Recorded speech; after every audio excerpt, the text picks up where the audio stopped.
I know.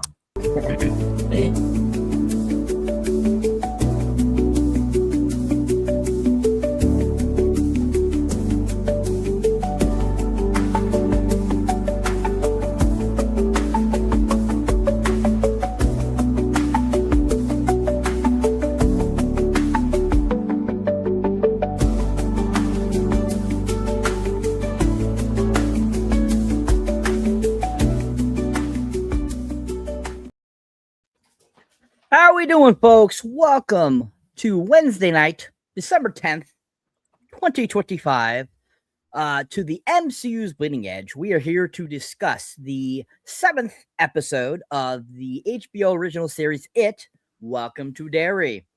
Of course, as always, we have a great panel tonight. We have my trusty co-host, compadre, amigo, Mr. Jeff S. How we doing, Jeff?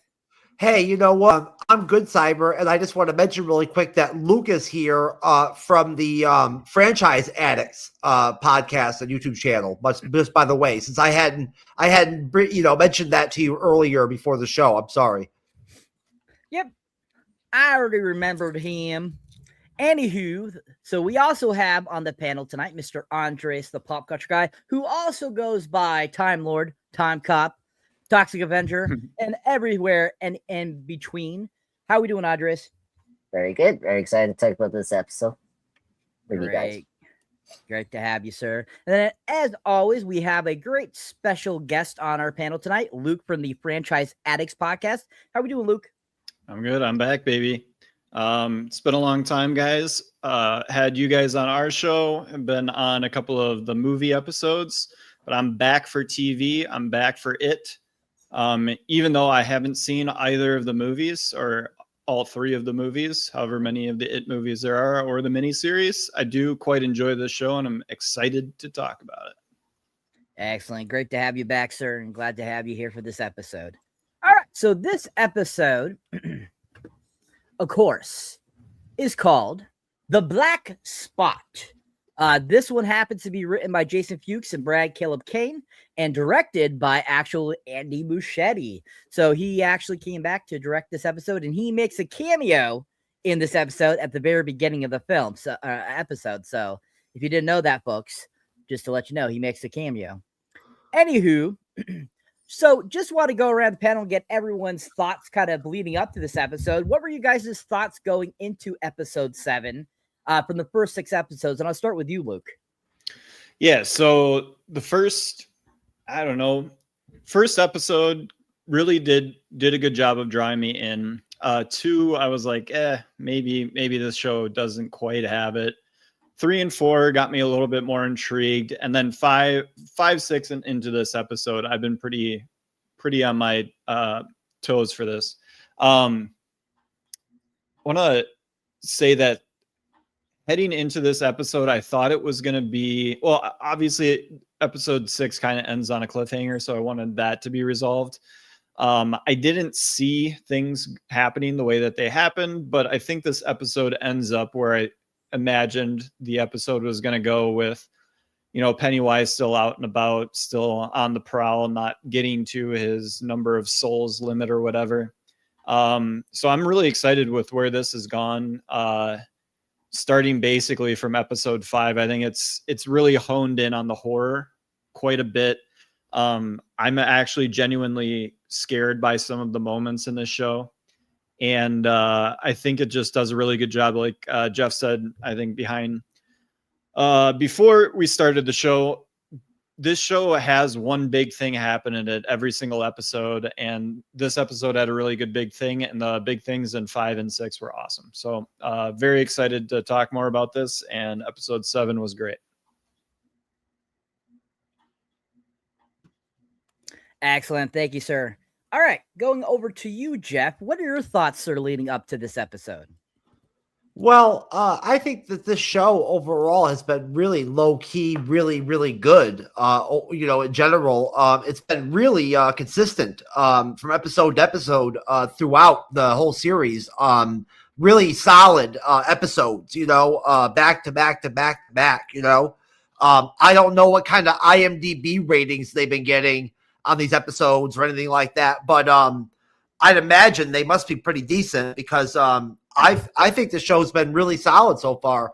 The blend of the stereotypical childhood, child actor, part of it, story, mixed in with the adult story with the military and everything, and all that, and the Indian, stuff and all that, that they have going on. There's a lot going on in this show, and then you've got Pennywise now, like, becoming a bigger and bigger part of the, the show, you know what I mean? Which we all knew would happen eventually, right? He's really the big wild card because he's doing stuff differently now than he ever has before, in any other depiction of him. You know what I mean? This is like a totally different kind of Pennywise. I've said it before. I'm really stoked to see what season 2 and season 3 are going to be like, when they go in the time jump, they drop the time and go back in time. I think that's going to be really dope, episode 7 was great. Like Luke said, it was a really solid episode. Just really entertaining, very traumatic, very sad at times.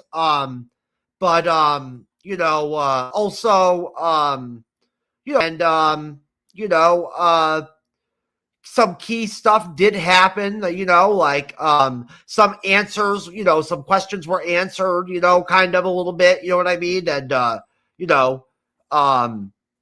we kind of, saw some, continued character growth kind of for some of the characters and stuff like that, if that's possible in this kind of show where this show is very much set in like a very much like a day in and day out timeline. You know what I mean? It's very much like, Monday, Tuesday, Wednesday, Thursday, Friday. Like that's the show. That's the timeline of the show, And, I like that. I like that about the show, that everything's real tight like that. I'm loving seeing, that actor that plays, the guy that has the shine ability, the guy from The Shining. He's great, like showing off him being like all broken down, from like whatever happened to him, from whatever like Pennywise did to him psychologically when he opened up that box, on him. Ever since then he's been fucked up, So that's pretty much it for me. Cyber, if you're not there, I'll throw it over to Andres.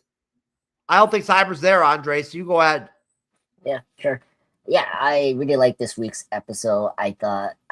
This is tough. I thought 5, I agree, 5, 6, that's been like top tier, episodes for this season. And this, I'll probably be the one that's like the highest praise for this episode. I think this episode was really great. It was a great, episode before the season finale, which is cool.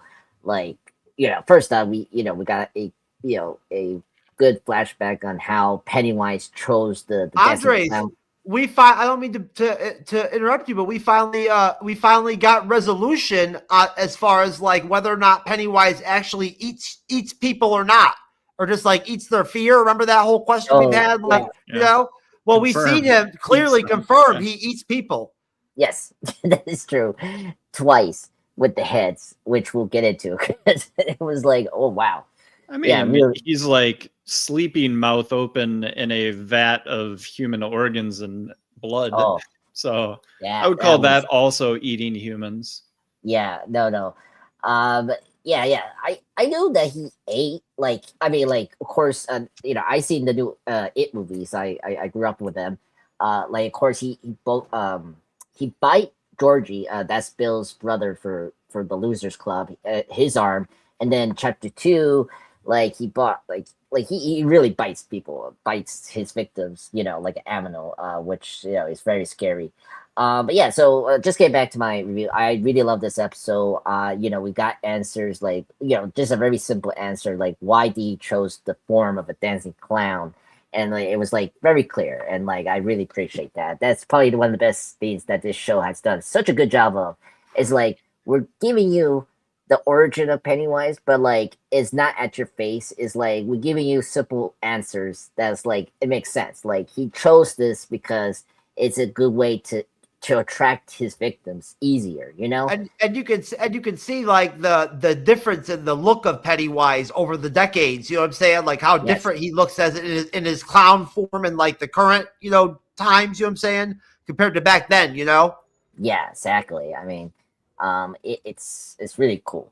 And then it was great that they adapt this small theme from the book, the Black Spot, because it's in the book, and they did such an awesome job adapting that. And it was really sad episode as well. I was like, I didn't expect a major character dying, and they did, and I was like, whoa, okay, I really love this episode.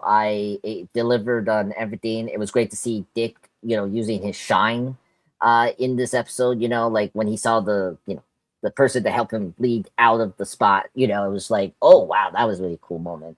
And it was a cool moment for Pennywise interacting with him. That was like, whoa, and all that. So yeah, I'm very excited to talk about this episode. I had a lot to say about this. It was a great what's the word? Pivotal episode before the season finale. It really got me excited for next week's. Pennywise really flexed in this episode. He really was like very active in the adult world. Yes. You know what I mean? Like, as opposed to like what he usually does and what in unusual it stuff, he's like very actively wanting to be around adults and stuff. You know what I mean? Like, Yeah, he's like infecting them. Yeah, exactly. And because by the way, because when the main dude that can't feel fear, when he smacks his son Leroy? when he smacks his son, he like admits that he's like that whatever that thing was that I ran into in the sewers, like it messed my brain up, man. Well, the whole thing is that nowadays in the newer it stuff, like the main thing is he only goes after kids. You know what I'm saying? So it's just so interesting to see him interacting with adults now. Yeah. Well, didn't they say the Native Americans, when they're all huddling around talking about the black spot thing and they're counting up the numbers so they know, they talk about the amount of kids, because there seems to be a specific number of kids that Pennywise has to eat. Yeah, it's a thing from the movies as well. Like he because I think if I remember correctly from the movies, they addressed that he has to eat up a number of victims before he hibernates the 27 years, and that's what that scene kind of confirms from the movies. But it seemed to suggest, and maybe I just heard it wrong, that at least a number of them have to be children. Yeah. It's or they were just remarking on the fact that this time around it was, however many. Yeah, how many? Yeah. It's been a while. I remember like what was the amount and like the reason he picks the kids, but like it's particularly like the amount of victims he needs before he does the cycle thing again. The main thing with the kids is the fear. Because the fear is different with kids than it is like as with adults. You know what I'm saying? That's the main component with the kids. Yeah, the only time he kills adults is that like they're either in like from the movies, like Jeff, you're right, because in the movies he is mainly after the kids, where the adults is either they are in the way from the kid, like he's like they're in a way for Pennywise to eat his victim, so he will kill the adults to get away, to like be away from Pennywise. Or like sometimes he will use the adults to like entrap the kids, and then he will kill them to like get rid of evidence. Like it's like that. But yes, and I just wrapping up my thoughts. Bill Skarsgård, such an amazing actor. Love him as Pennywise. It was great to see more of him in the role. And this episode, you really see the two different sides. Obviously, we'll get into the flashback. But like, I love how different he is from Pennywise than to Bob Gale, who is the original dancing clown that it took the form of. So a lot to say. Love this episode. So yeah, that's my thoughts on this episode. And overall, I love this series. This is my second favorite 2025 show after Endor. As you guys brought up before, is very consistent, and that's something that some of the other shows we have reviewed has not been that successful. So I have high hopes for next week, and hopefully they stick the landing. Yeah. Thank you, Andres. Thank you, Jeff. Yes, let's hope that next week's season finale is amazing. It's funny to think that we're already on the second to last episode already of this show. Feels like we just started it not too long ago. So I think it's fantastic. We're going to be doing Fallout in like less than 2 weeks. Yeah, it's crazy. Oh man, forgot Fallout. Yeah. Oh god, so excited. All right. Thank you guys. Great job, everyone. All right. So once again, just to reiterate, this episode's called The Black Spot. And all I can think about when I hear the black spot is pirates and all that kind of good stuff. So just maybe like when I looked at the title, I was like, The Black Spot. I'm like, that's interesting. Treasure Island. Yeah, Treasure Island. When I think of the black spot, I think of like when a chick is like really wet in bed and like squirts or something like that, and there's like a big wet dark spot on your bed afterwards. You're getting the true life of Jeff. We got blue quick. Yeah, we got there. We got there. All right. So back to the actual what we're talking about here. All right, so the episode starts off in 1908. So, we're already going back to 1908, in this first season, and we're supposed to get a whole season that's about just that year. So I think it's quite interesting that we're going back to 1908 here. But in 1908, Bob Gray, Ingrid's father and Pennywise's performer, is lured into the woods by the entity disguised as a child and never returns.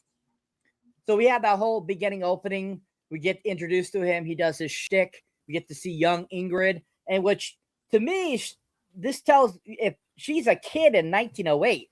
I didn't realize how old Ingrid's supposed to be in 1962.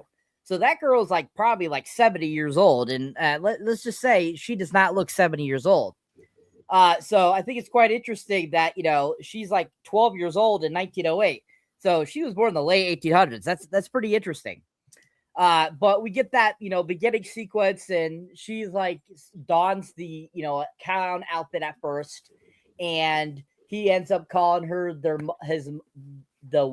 dead wife's name, and she's all into it. And then he goes out for a smoke, and he encounters this kid in the woods, and he gets lured in there, and we never see him again.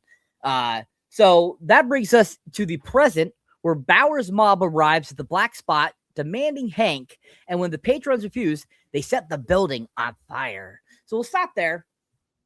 So basically, we have how the last episode ended. That we have that big mob arrive at the black spot, which is the name of the installation there where the soldiers are staying, and basically they arrive. They got guns. They're trying to rouse up people and all that kind of stuff. And next thing we know, Hank gives himself up, but they end up starting to fight back.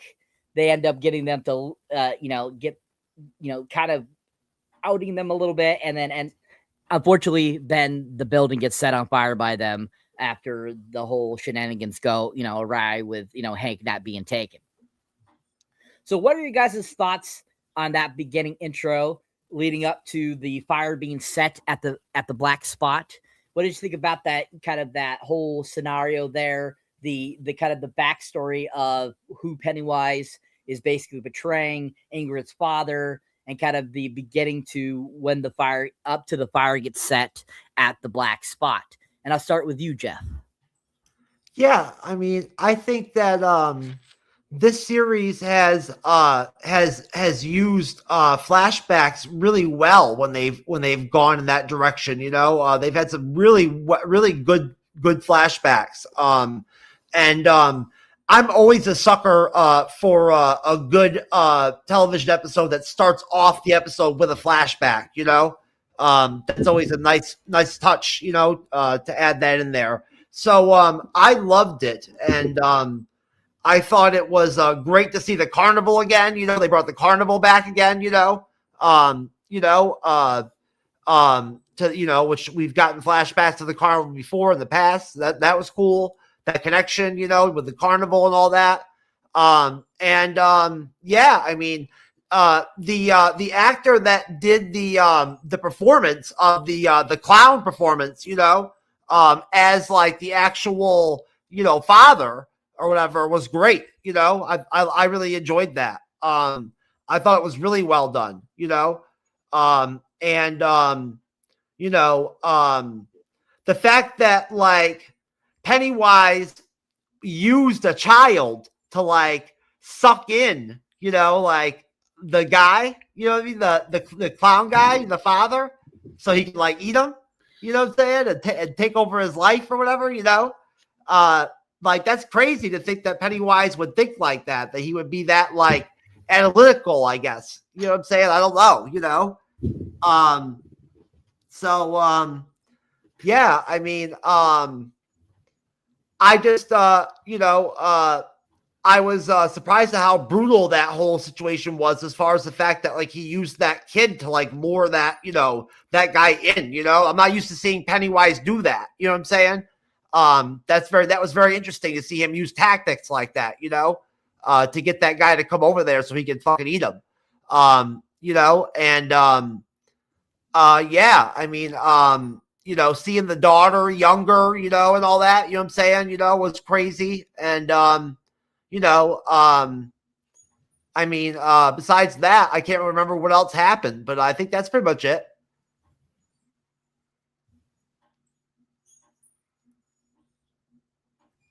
All right. Thank you, sir. All right. Going to you, Mr. Pop Culture Guy. Your thoughts, sir, on the beginning section leading up to the black spot being set on fire. Yes. Yeah. In the past few episodes where we got the flashback, you know, especially it was in episode 4 when Dick went into was it Rose's nephew to like locate the pillar, and you know we got a better glimpse of like before it took over the Pennywise dancing clown image. He always took, I think, always these kind of like important figures or like, you know, adults that can maybe attract people, you know, like because he was a priest during that like flashback in episode 4. That was his form during that time period before he took on the dancing clown. So it made a lot of sense now. Like, oh, you know, he will just take one form that is maybe a really good like killer attraction to your victim, you know. And he's just because you know after that show was done, you know, you saw that creepy kid in the barn. That was it. He sees that the attraction that the dancing clown did, you know, to those kids, and he's like, I think I should take that form. And then, like, he did that, which is like really awesome, clear information about like why it took this form, and I really like that because it could have gone really bad, and they like some really awful answer, like, oh, he probably needs this form to like stay or something. I don't know, something like that. I really appreciate that. No, he just picked this form because it was like, oh, if I get this form, I'm able to attract my victims easy and like eat them like efficiently, you know, as a killer, you know. And that's the thing that I like about, you know, the It franchise. This, you know, creature, we don't understand this creature, but it's very evil and, you know, wants to eat and, you know, kill his victims, you know, all that, you know. And so it makes sense. And yeah, you know, and this seeing Ingrid as a young kid, like getting more information about that, you know, just from the, you know, the top from my like just brief you know opinion on the episode, you know, I brought up Bill Skarsgård. He's a great actor, and he's definitely my favorite version of It. You know, of course I love Tim Curry, you know, his version from the 90s miniseries, but Bill Skarsgård just brings so much energy and just like scare factor to this character, and it's just really awesome. And then finally seeing the version of this, you know, Bob Gale that, you know, got mentioned in chapter 2 of It, the movie, and then to see more information from the show, which was really nice from the more this, you know, the perspective of Ingrid, the daughter, and then finally see him talk and, you know, and do his thing before he gets eaten by Pennywise. It was really nice, and you know, it was really sad, you know, to learn that his wife died, and you see like his show, you know, at first being funny, and then all of a sudden it turns into this tragic thing, which is, you know, it's a common thing if you pay attention to like the clown shows. They always incorporate like tragedy in their you know their shows, which is nice detail. Yeah, and I just really love the production design in that flashback. Like they really get you into that 1908, and which is great. And I like now it makes me more content to really see this timeline as a full series. As Jeff said before, the time jumps, or the 27 cycles that he pop up after his hibernation. Like I'm very excited to get into this timeline, 1908, and I just want to see like after he took that Pennywise clown is like, oh, okay, what he did after taking that form, that's really exciting.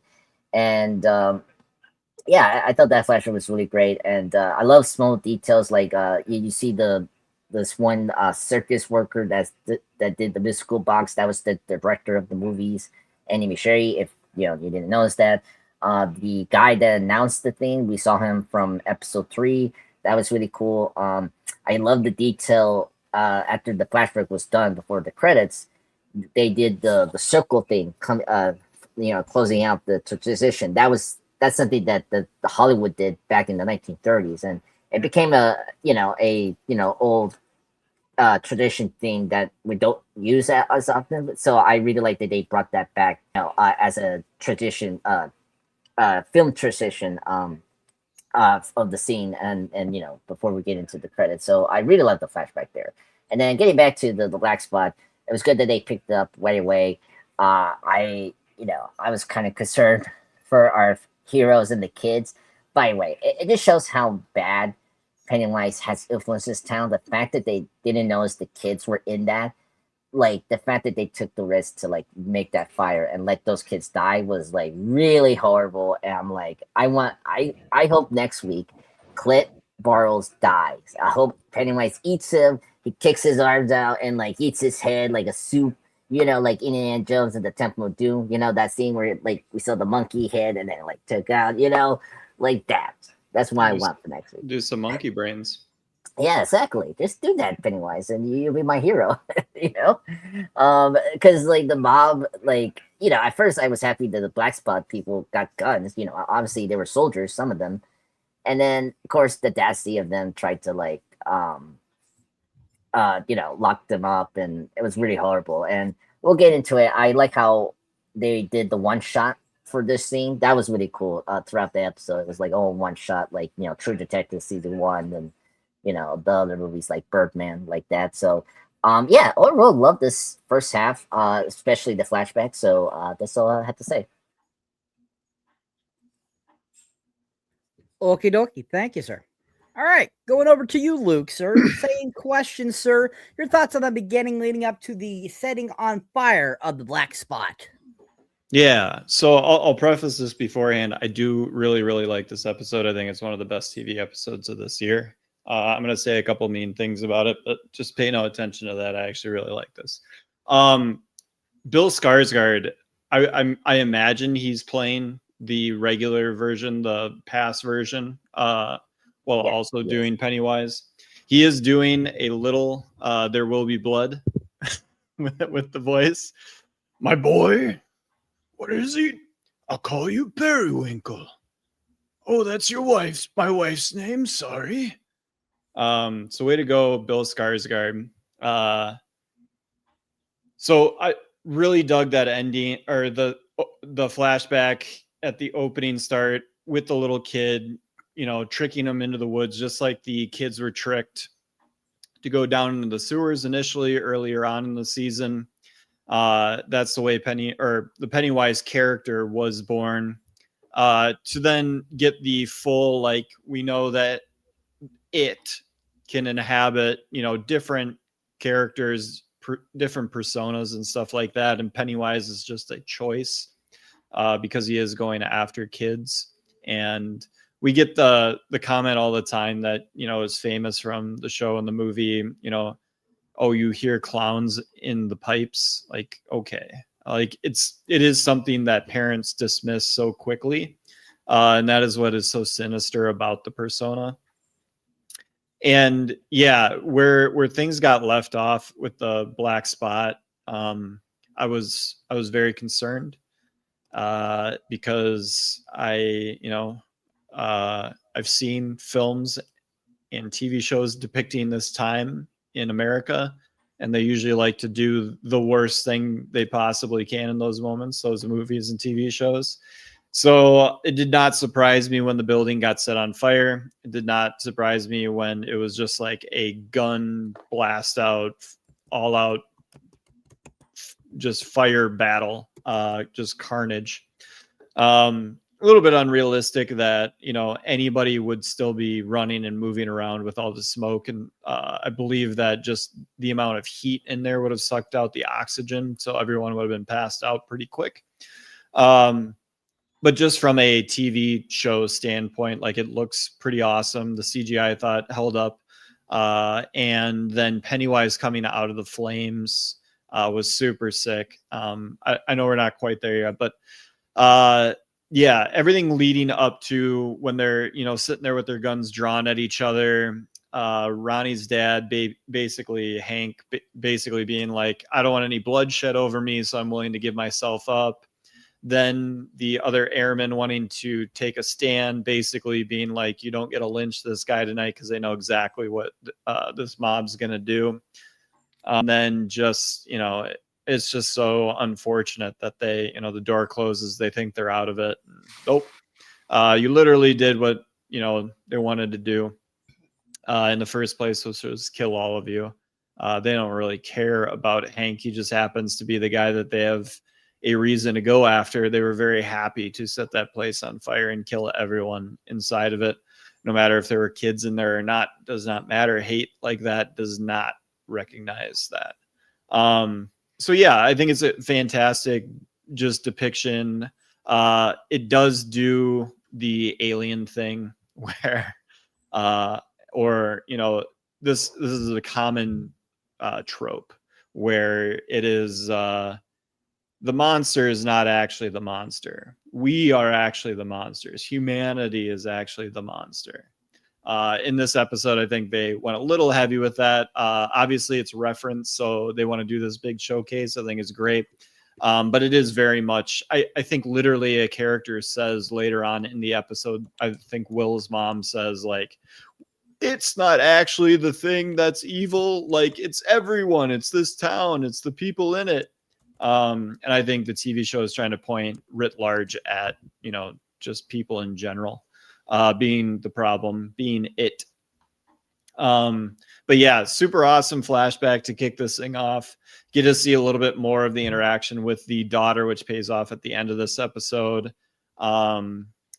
Like that, he is a suffering soul with the lost wife and everything with that. It does, I mean, he kind of seemed like a bastard too. I know he's like bummed out about his wife being dead, and yeah, that is tough. But he wasn't the nicest fella. He was pretty nice to his daughter, which is cute, and that's nice, and that's good. Didn't seem to be super happy when, you know, kids wanted to jump on the stage and play with him. So yeah, he kind of seemed to be like a crankpot. I don't know why his daughter looked up to him so highly, but you know, maybe in 1908 things were different. She didn't have any other friends. Thought her dad was pretty dope and sad, and wanted to cheer him up. But yeah, it's all really cool. I would say this is a top 5 TV show for me this year. I was really worried after the pilot and into the second episode that it was going to go the way of Alien Earth, which I did not like at all. I can now in retrospect, I don't even like the middle episode. That was like a movie. I don't like any of it. I think it was all bad. This show rebounded. I like that because it's HBO, it gets to just go for whatever it wants. If it wants to show blood and gore, fine. If it wants to show children in peril, fine. If it wants to show children drinking, yeah, go ahead. Whatever. Yeah, this show, it rips, and it can let it rip. So I'm excited to talk about the rest of it. Yeah, if you don't mind me jumping in really quick there at the end, Luke. I didn't even realize we were going all the way to the fire. I just want to say, like, you know, it's fucked up that Richie died saving his girl, man. You know what I'm saying? Like, what a fucking hero he was, right? God. That was a killer scene. Broke my heart. Like the I love you just whimpered out, and all him telling the story of their first interaction when he was new at school, and she said something like really rude to him, and then he turns it into such a sweet moment when he's like, I thought of the perfect comeback. I wish I could. Because she had told him take a picture to last longer because he was staring at her. Yeah, and it's so cute. That was really good. Yeah, it was really cute. Most definitely. Really pulls on your heartstrings. Okay, and I said to setting the fire. I didn't say through That's the true. fire. That is true. Oh, my bad. I blew right You're through you, bad, Cyber. I'm as sorry. usual. I'm sorry. As usual, Jeff. Anywho, it's all good, folks. Excellent job, guys. All very well done. Very good. All right. So, moving on. So, Halloran saves Hank, Ronnie, and Will, while Rich dies protecting Marge, who survives. Ingrid, in her periwinkle costume, arrives as Pennywise kills her husband, Stan, after feeding on the victims. Realizing he is not her father, Pennywise shows her the deadlights, leaving her catatonic. Ooh, so we'll stop there because that's quite a big chunk too. I mean, that whole fire sequence was insane. How certain people were saved and how certain people died. I mean, I was just absolutely pissed that they killed off Ronnie. Sorry, not Ronnie. Richie. Yeah. I was so pissed because I'm like, he was my absolute favorite character. Oh, he was a sweetheart. And I'm like, are you kidding me? Really? Really? And so I was like sitting there going, oh, like, seriously, really? He's going to like save her and die? I'm like, oh, no, don't do that. I'm like, oh, geez. And like, I was just like, oh, that really sucks. So I'm like, oh, that's just bullshit. But him protecting March and them having that kind of sweet moment, most definitely agree with everyone. That was really great. That was like true, honest, like little, like young kid love. That was just done so well. And it felt like that. And I thought they did that and wrote that just greatly. Dude, that's it's like Stand By Me shit. Like, it's so good. Like, it's kid acting at its finest. Definitely. And then of course, the Ingrid, we finally finding out that Ingrid finally figures out that, this Pennywise is not your father. Really finally, making that connection that it isn't, as we saw the flashback at the beginning of the episode, and she finally figures out, and then she gets deadlighted, and I was like, holy crap. Which his deadlight compared to how they do the deadlights in the It TV movie is like so far different. It's like literally his head opens up and it's like a giant light. Whereas in that, it was like a turtle shell that had lights on it, which was like so different than this. And I was like, wow, this is, I forgot that's how he did his deadlights. So I was like, oh, that's interesting. She's getting deadlighted. I'm like, that's interesting too, though, that he's deadlighting her, not killing her. I'm like, interesting. Because if you think about it, if you have watched the original It miniseries movie, that in its sense, it has he did like take people and put them catatonic and like wrap them up in webbing, for a purpose. So I think that was, quite interesting that, they kind of, I think that's kind of what he's going with here. Anyways, so what are your guys' thoughts on that section leading up to the finally, Ingrid realizing Pennywise is not her father and the depths of the fire? And I'll start with you this time, Luke. Yeah. I think I said enough about basically what happened in the fire. The one thing I will criticize slightly with the amount of homages to Stephen King's other work is having the Dickie character be the guy from The Shining. So we know he can't die. That makes things a little less tense when he's in the scene, particularly.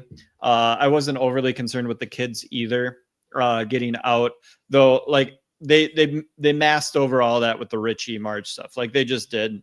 So fantastic job by them. I'm just merely nitpicking around the edges. I will say that Hank, Ingrid's wife, is a bastard. That guy sucks. From the limited interactions that we've had with him. Although I will defend Hank on one point. I will do this. She was making a steak for him. If she was making a steak for him and sitting down at the kitchen table having a conversation, he is right. She is going to burn that steak. that steak's going to be too well done. You got to be standing over a steak if you want to get it done medium rare. You can't just be sitting around having conversations. So I will defend Hank there.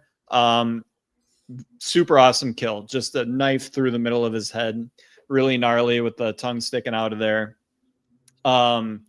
And then, just the whole interaction, whoever plays Ingrid, really good job from an acting standpoint with the realization, going through the whole process of like, oh, here's my dad. He's here. I finally summoned him by basically perpetrating this atrocity by telling this, horrible mob where the guy that she was originally trying to help is hiding out. Like, that part is stupid and convoluted, and I didn't really get it. If it happens that way in the book, that's the way it happens. Whatever.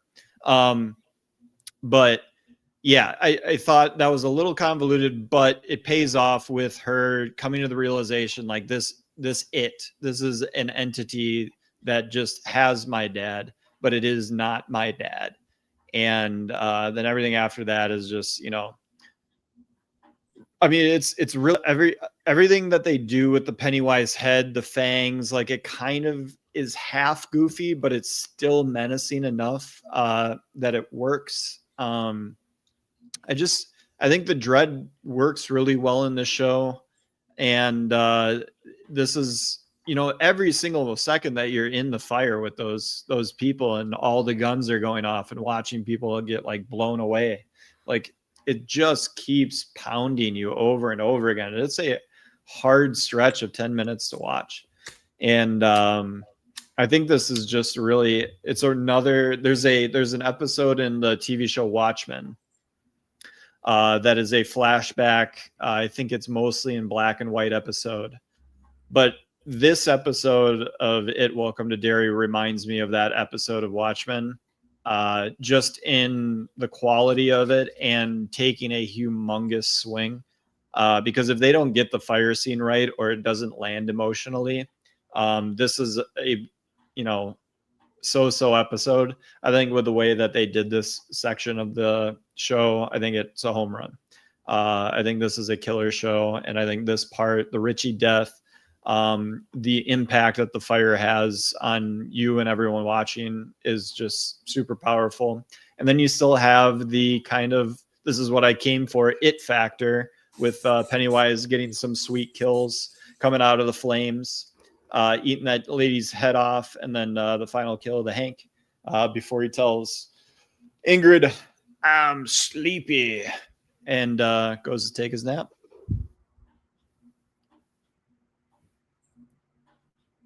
Most certainly. Thank you, sir. Excellent. Yeah. That was kind of interesting, too, when he says that, and then she's like, you're not my father. And you're just like, took that for you to think that wasn't your father? I'm like, what the hell? So I thought that was kind of hilarious. Anyways, great job, sir. Thank you. Going over to you, Jeff, your thoughts, sir, on that section, which is the depths of the fire leading up to Ingrid realizing that Pennywise is not her father and goes catatonic. Yeah, well, I mean, I got to address the Ingrid with the new deadlights thing where he does it like by opening up his head and like shining motherfuckers with the light or whatever is dope. You know what I'm saying? I really like that. That's different. You know what I'm saying? Like just stunning people. Or whatever. I don't know what that does to them, like long term. You know what I mean? Like what the long term impact is to a person. They haven't really shown us that yet, but I can't imagine it's good, you don't want to be attached to the deadlights, yeah, I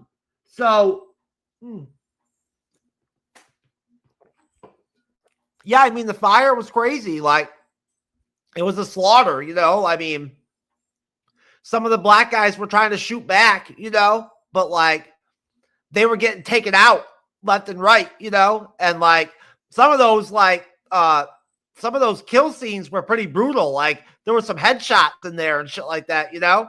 And they looked pretty brutal, typical HBO style, you know, like they were pretty raw headshots, you know? So, you know, props to HBO for that.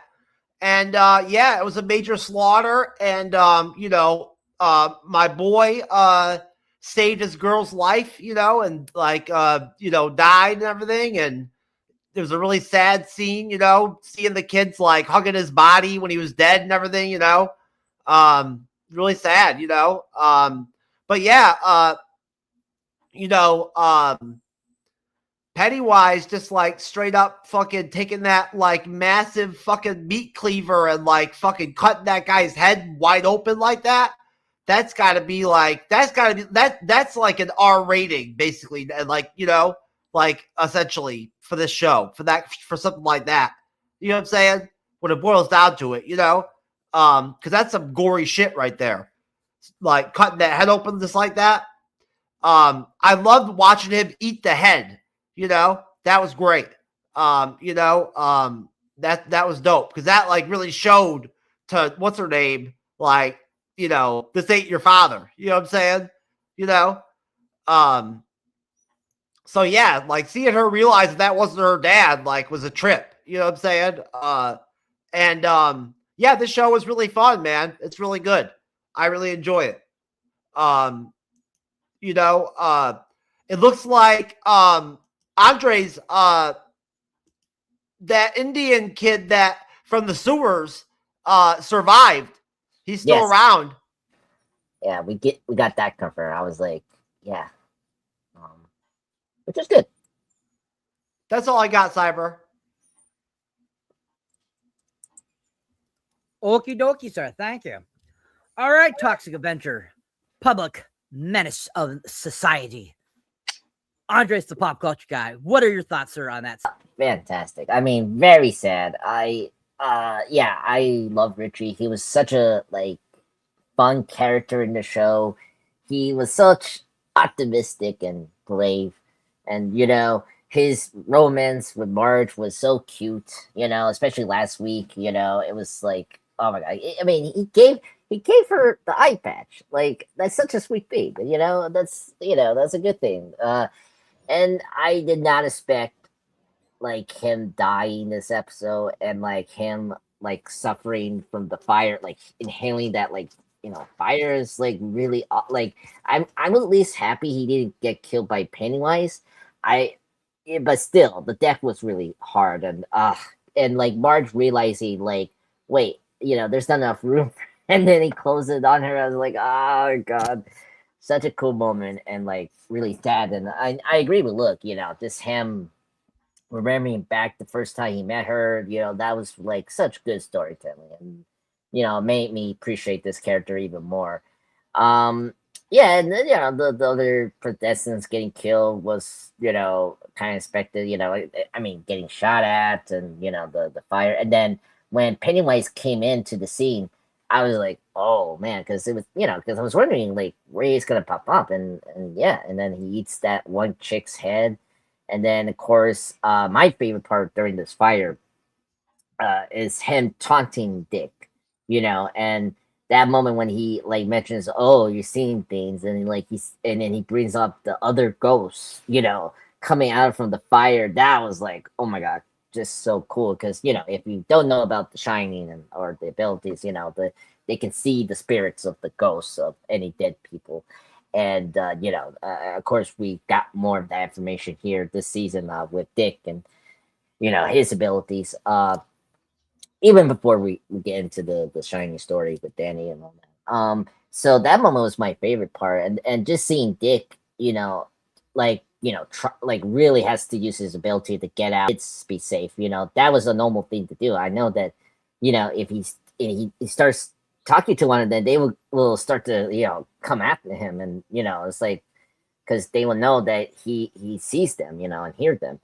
And so it was really cool moment when he like says, hey, the tribe chief that we saw in the flashback a couple episodes ago. That was like a cool moment. And then it's like, help me, get me out of here. And like he does. So that one was really cool. And then, of course, it was funny. Like, I the douchey husband that Ingrid is with is, I at first I was like, oh my god, the butcher is the husband, and it's so douchey. Yeah, of course, typical Stevie King thing. We always have that in every Stevie King. There's always that one really douchey character, and just like one of these videos I've been seeing for the show, bro, this is very funny. It was the same thing as the House of Dragon season 1, where Matt Smith's character shot off one of the I forgot the house, one of the brothers' heads, and like you see the tongue out. Like, same thing here, where Pennywise has a shovel, he cuts the head of the husband, which, by the way, that was cool. I was like, yes, he's dead, So I was very happy about that. And yeah, I agree with you guys. What the hell is Ingrid? Like, it was so like, how, like, it wasn't your dad. It was an alien that took your dad's appearance. Like, how dumb are you? I mean, I get she missed her dad. I mean, from this flashback, this episode, she just know that something happened to him. They couldn't find the body. So, of course, from last week's episode, the other Flash hospital, she was shocked to hear the Pennywise clown thing.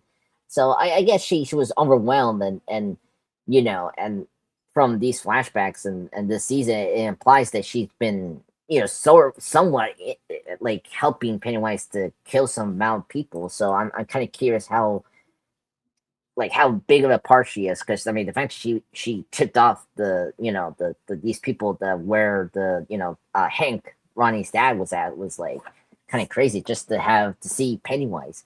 And this scene was like, oh my god, this crazy.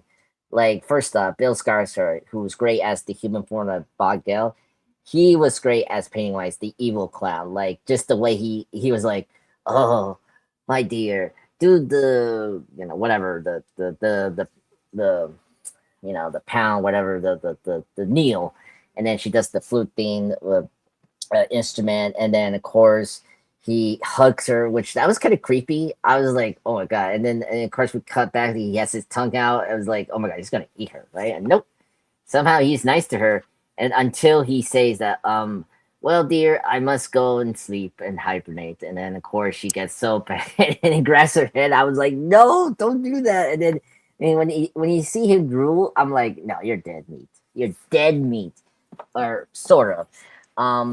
Yeah, I was really surprised he like did the what is it, the deadite or deadlight thing on her. So I'm very curious if he affected her and made her be even more worse, and like maybe she will be kind of like I'm sorry, what is it? Clip Byers' ancestors in the 80s, where she becomes more of like a just a pawn of Pennywise to maybe kill off the kids or the adults in this show. I don't know if that's gonna happen next week, but that's something that Pennywise has, that ability. So, or he just like left her, as you guys say before, comatized right now. But it was weird when she did her eye change. I was like, damn. And also, she's creepy as a clown. Like, her getup was like creepy as an adult. I'm like, oh my god, I'm never gonna near that person. But yeah, overall, love this. Well, I don't love this sequence because of Richie's death, but it was a really intense scene that I like. I like the one shot. This as Luke said before, the CGI was really great. But yeah, rest in peace, Richie. We'll hopefully the kids will avenge you next week. Thank you, sir. Excellent job. Excellent. All right.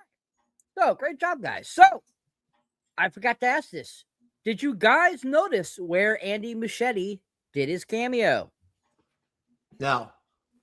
He was in the flashback where he was doing the mixer box. He was right there. Correct, Andres. 10 gold stars for you, sir. Good job. Yes. So at the beginning in the wonderful flashback, he is seen doing a music box while Pennywise is doing his clown show, which I thought that was hilarious. I'm like, that's Andy Muschietti. Yes, Luke. Pennywise looks scarier in his regular clown getup than he does in the future. Okay. Oh, okay.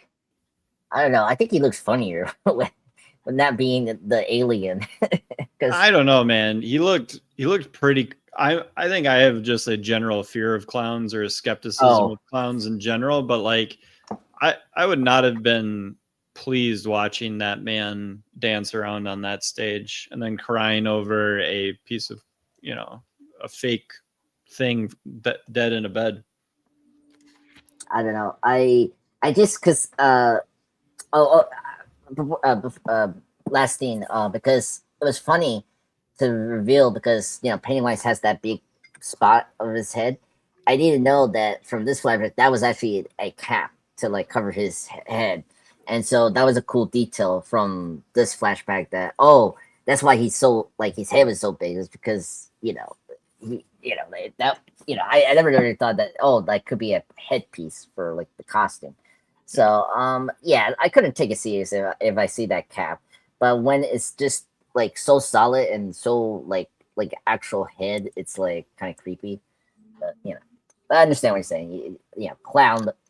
Yeah, I'm not saying he's not creepy in the normal timeline of the show. He just like the practicality of just him wearing a normal clown costume that is kind of like beat and worn and tattered with that face paint and then just that connection to Pennywise. I thought they did a good job of making him scary even when he was supposed to be an entertaining, happy clown. Yeah. Agree. Okay. Excellent. Great job, guys. Great job, Andres, for realizing where he was in the flashback. All right, moving on. So Marge and Ronnie inform a paranoid Lily, increasingly attached to the pillar, about Rich's death. Halloran, sensing Pennywise entered hibernation, leads the military to a pillar, which they remove and burn. While Shaw tells Leroy he intends to free Pennywise and use his powers to control Americans, meanwhile, Rose hides Hank, believed dead, but Pennywise reawakens, appears at Will's house, and shows him the dead lights. Oh. All right. So, this is pretty much like the last third section of the episode. So, there's quite a bit that goes on here. We have that brief, interaction with Lily. We have the interaction with Halloran and the military, and of course Shaw and Leroy and all that kind of stuff. And we get to see them doing kind of their stuff to try to prevent Pennywise from coming back, or to basically allow to free him and all this kind of shit. And then of course we find out what the military's real intention are with Pennywise, and then of course then we have we briefly find out that Rose hides Hank, and then of course we have Pennywise right at the end going to Will's house and showing him the deadlights, and that's how the episode ends. Which I was like, what? I'm like, catatonic Will. I'm like, what the fuck? So what are your guys' thoughts on this? And what were your overall thoughts, with what happened in this section? And I'll start with you, Mr. Jeff.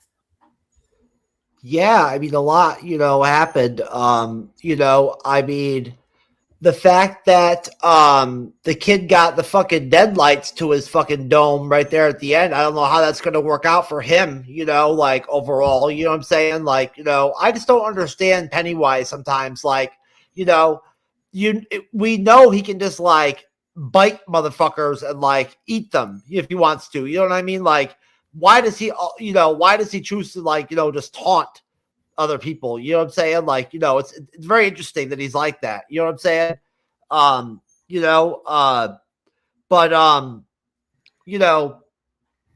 It makes sense, Pennywise was at the fire, you know what I mean? And like, so was Lucas or whatever his name is, you know what I'm saying? He was at the fire too, and he probably saw him or whatever, So like, yeah, I mean, I guess the whole point of this whole deal is that by removing the ruin stones or whatever, it's going to keep stop the cycle from like Pennywise like being asleep. He's going to be awake instead or something like that. Is that the gist? Yeah. Well, he's doing an Ozymandias essentially, like to unify the world, the United States. Basically, he is going to release something that will cause fear, so they're afraid of that and not afraid of each other. So by removing the ruin stones that the Indians put in the ground, that will actually stave off the sleep cycle for it. Like it won't sleep; it'll actually be active all the time, essentially, like activated. You know, that's about what I wanted to make sure I understood correctly. Yeah. Yeah, I mean that's a pretty like, I don't know about that plan, like, that diabolical, let it, like, go out and corrupt the whole country or whatever, you know what I'm saying? Like, and we'll just sacrifice the children, like collateral damage style or whatever, like, I don't really know how I feel about that at the end of the day. You know what I'm saying? Like, that's not really cool, hats off to Leroy for stepping up, and trying to fight back. You know what I mean? That Major seems to really like him, so like, he lets him off, again, yeah, I mean, again, a lot happened. I mean, we saw Lily, and, obviously, that was good that we got a chance to touch base with her, at least one time in the episode, obviously, she was emotional about Richie's death and everything, yeah, I mean, I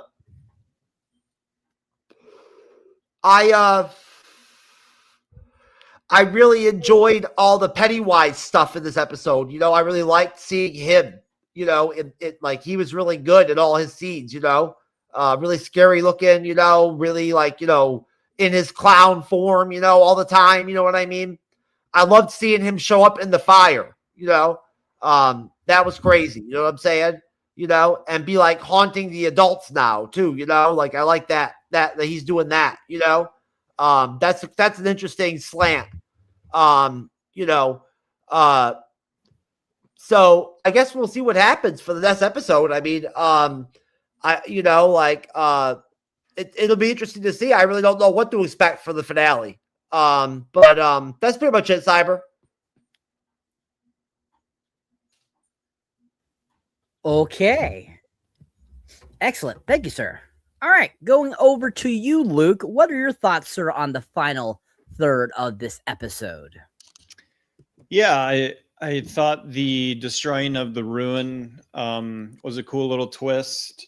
Like I said, it is kind of the Ozymandias idea from Watchmen, that, somebody thinks that by releasing something that everyone can be afraid of, it will solve all of our other societal problems. Kind of like the alien theory. If aliens were ever revealed, we would never have wars with people anymore because we would be too worried about fighting the aliens. So yeah, I think that's a cool twist. Kind of sucks that Leroy gets caught in the middle of that and can't really do anything about it, because I think he does have the right idea, in that you want to pin Pennywise down. You don't want to just, let him go. Though I am a little confused about what the runes can't do, because it does seem like they can be carried and moved around the town and stuff like that, but they don't make gaps in the coverage because of that. Is it merely the number of them? How distanced apart do they need to be? Like, they've kind of opened themselves up by talking about it a little bit to all these other questions that I don't think have actual answers to. But this is all really good stuff. I think the aftermath of the fire, the kids having to go tell the brunette girl that's crying all the time that Richie died, is very sad. And the fact that she had heard about the fire but didn't realize that they were there, really terrifying, or not terrifying, but very tragic for her to find out that way. And that she's just basically like, I know she's had mental issues in the past before and stuff like that, but she now knows she's like fully off the reservation and stuff is really actually happening to people too. So she must be just doubly terrified. What else? Oh yeah, Will at the end. For some reason I was like, oh, Will has to like have some superpower that's going to come up here to prevent Pennywise from being able to do anything to him. And then the shiny or the bright light happens to him basically. And I was like, what? Because I really like Will. I think Will is a great character. I would love him to survive and get through to the end of next episode. So that was a little disheartening to see him. I wonder if what happens when they get those fucking flashers put onto him, if they become like the servants, because it kind of seemed like that kid who lured Bob into the woods had kind of misty eyes, so it looked like he might have gotten whacked with the light and now just does its bidding.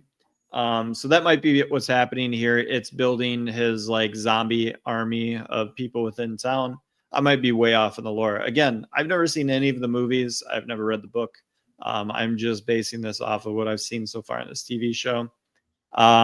So yeah, I'm really excited. I think the conclusion to this sets up really well for the beginning of 8, and then they're just gonna have to carry it through the second half of episode 8 for hopefully a fantastic finale. But I thought this set everything up really well, and I'll reiterate, I think this is one of the best TV episodes of the year. Excellent. Thank you, sir. All right. Going over to you, pop culture guy, Toxic Avenger, Time Lord, Time Cop. What are your thoughts, sir, on the third act of this episode? Oh, third act, intense, curious, frustrating, and like, what the hell? I have to wait for next week, all that feelings. Yeah, so I guess the one nitpick I have of this was you guys brought up the General Shaw's like actual attention. Yeah, I kind of like it. You brought up the Odyssey Madness plan / Watchmen. Yeah, it's totally like that.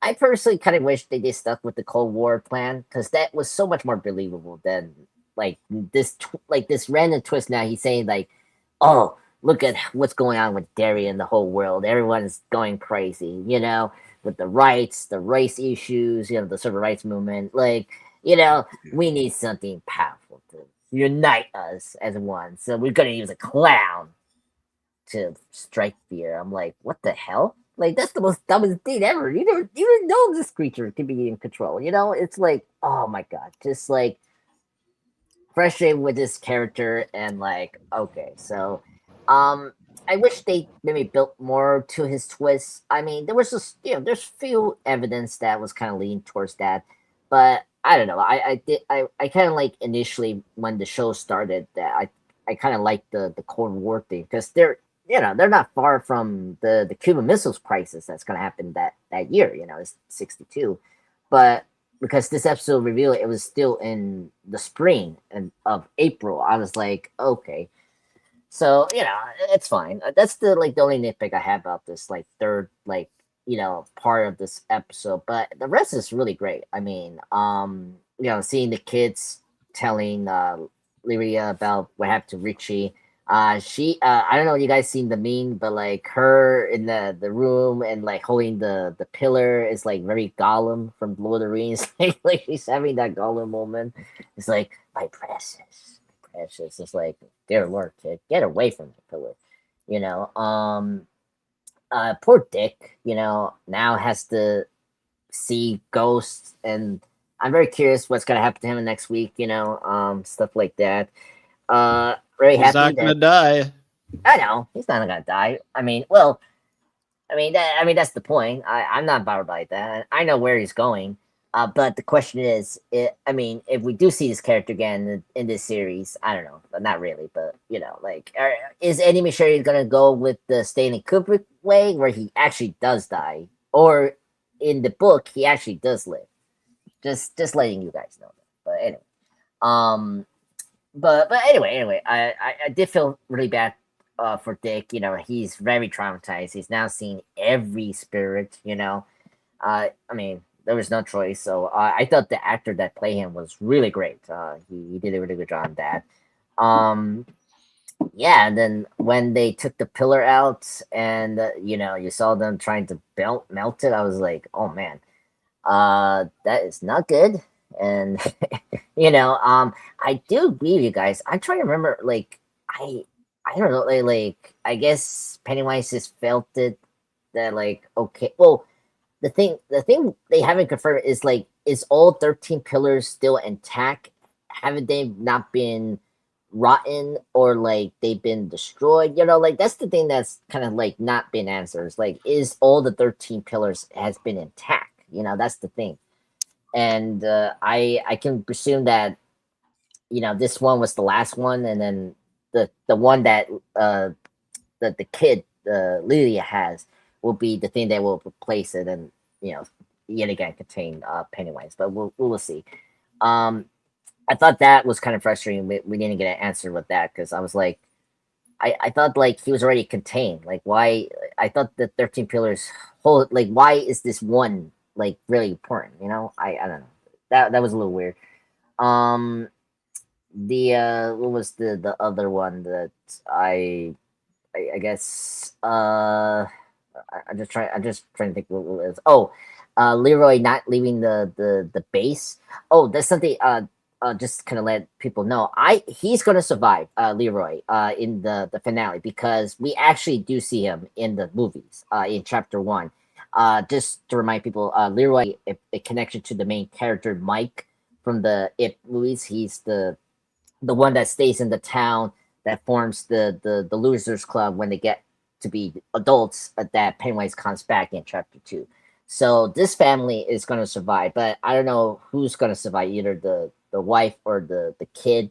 One of them can die, but not Leroy. Leroy makes it through in this show. So that's I just want to bring that up. And when we see Pennywise waking up in that pool of blood, that was a great shot. Like, really creepy. Like, I can believe it just based on the blood of his victims. Like, very like horror. Like, love that. Creepy. I mean, his eyes are creepy. When he opened his eyes, I was like, oh my god. And then just wrapping up, Will, you know, answering the phone. You know, at first it's like, okay, what's going on? And then of course I love how they did such a good job with Pennywise when you think it's like the friend, or like the like someone you know from the show or a movie, and then you realize that's not them and that's Pennywise. Is so cool. And the way that they hear was great, especially after Will turns and it's like Pennywise with, like, his whole getup is so red because of the blood, and it's just like, wow, creepy. So great, and very excited for next week. Very curious what they're gonna do with that. You're gonna see a full on powerful Pennywise. That's something that I like about the show compared to the movies. Yeah, I agree with Jeff. It's kind of weird, like, why he's taunting his victims. I mean, that's just him, I guess. He likes to taunt his victims before he eats them, and I mean, he does keep. I try to remember from the movies. I think he does keep them, his victims, in his lair because he wants to feed them, just like bugs. You know, like they wrap their prey, and like they will eat them. Like, I don't know. Yeah. Like, Oh yeah. Yeah. Definitely. It's. I think that's what You know, Pennywise does. he stores food. Yeah, that was the explanation I remember from the movie, if I remember that correctly. But that's why he has them there. And that's what he was going to do with Beverly in chapter 1 of it. I remember clear with that. So yeah, overall, really love this episode. I'm very excited for next week. Very sad is ending. I think, as Luke said before, in terms of ranking, this is my second favorite after Andor, because this show has been consistent, which is great. Has been a great Stephen King / horror show, which is great. Because if you're a big fan of Stephen King, this show has delivered, which is great. I mean, the fact that they not only tied, you know, this show with the movie, it's also, you got little cool Easter eggs from The Shining, which is great. I didn't expect that. That was kind of cool. I mean, as a Stanley Kubrick fan, I'm like, yes, you know. And they explain like more about the abilities. You know, if you haven't seen Doctor Sleep or the first movie or the books, or whatever. So yeah, very excited for next week. Excellent. Thank you, Mr. Pop Culture Guy. Awesome job, guys. Awesome job. Very well done. Yeah, I couldn't have said it better myself. Yeah, the ending is very interesting because it definitely leaves you on a cliffhanger. And at the same time, the episode gives you some information for a build up to the final episode. Unlike some other episodes where they kind of like come in, close it out. This one definitely keeps you like wanting to know more. So I think that that's a good way of, making sure a 7th episode should be in a TV series. And, poor, Lily, throughout this whole series, she has been nothing but a wreck. And it's just like we get to see her finally again, and she's still a wreck. And you're just like, holy crap. But definitely the pillar thing is going to be an interesting thing to see what happens with those. And if they end up getting removed or if they end up getting changed or whatever. And it'll be interesting to see if they, talk anything else about them, especially with this being, 62, versus what the movies were in the 80s. It'll be interesting to see what, 27 years prior, what happened in Derry, So I think that, this series has been really great. Like everyone said, I think it's been really decently done. And I'm looking forward to the final episode to see just what, this first season brings to a conclusion and kind of where it leaves it at to be, going into the next season. I think it has a lot of great things of, and it'll be interesting to see just what 1935 brings and what 1908 brings for us. So yeah, really great episode. So going around the table, what would you give the episode as a rating? And I'll start with you, Luke. I'm going to give it a 9 out of 10. All right. Andres? Damn, this was hard. I'll give it a I'll give it a 10 out of 10. It was a good episode. I enjoyed it. It was amazing. I got Pennywise. I loved it. So that's all I have to say. Poor Richie. Or RP. That's the reason I give it to this Richie. That boy. MVP of the show. Agreed. Mr. Jeff, what would you give it, sir? I'll give it a 9.5, sir. Excellent. All right. And I'll give the episode overall, I think it's a 9. I definitely think it's a 9. I definitely think it was the strongest, but it was a really solid, good episode that's leading into the finale. All right. Excellent. So that is the end of season 1, episode 7 of It. Welcome to Derry, folks. I hope you enjoyed, and I'll send it over to our fearless leader, and he'll take us out. All right, most definitely. I appreciate it, Cyberneticshark. Great job tonight, sir. And I will go over to Luke to tell us about what's going on with the franchise addicts. Yeah, so we are finishing up our series run on the Indiana Jones movies. We are hopefully record Crystal Skull on Friday.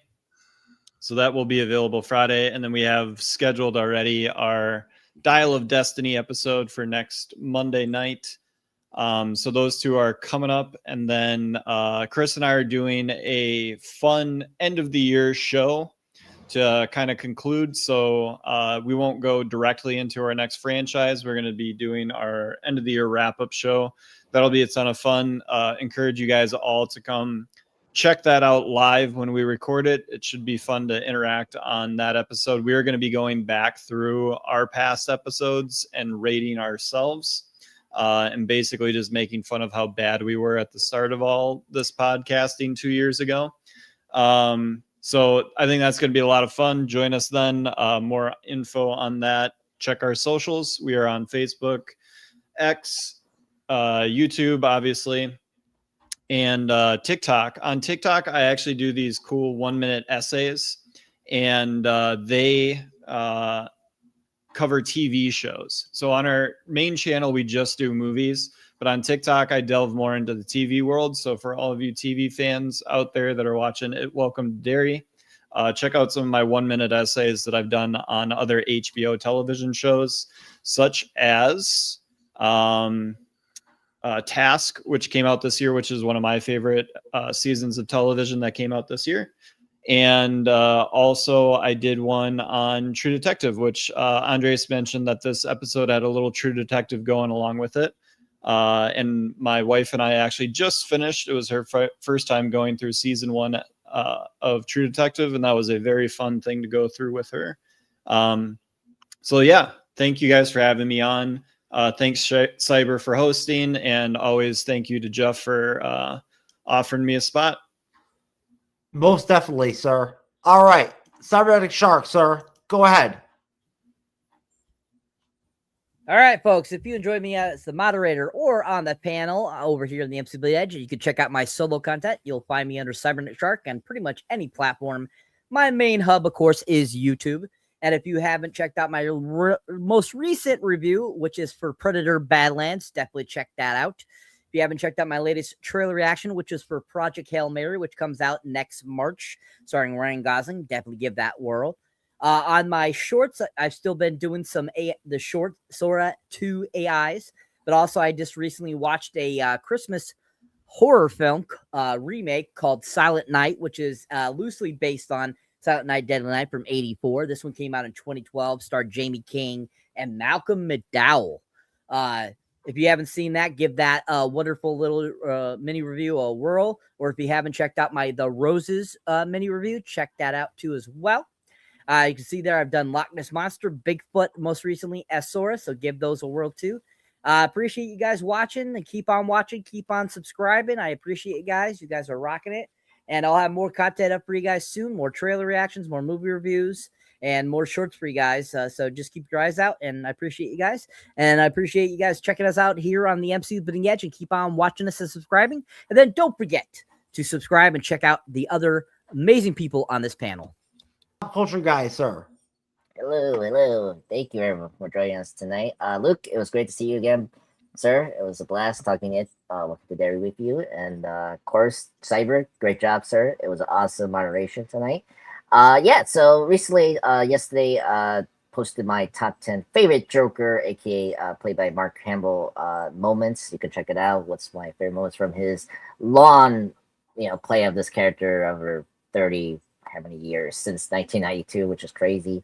I just posted my Golden Eye 30th anniversary for that movie. Plus, I starting to do some Commando stuff here, so you can check out the top 6 Commando one-liners that is so iconic.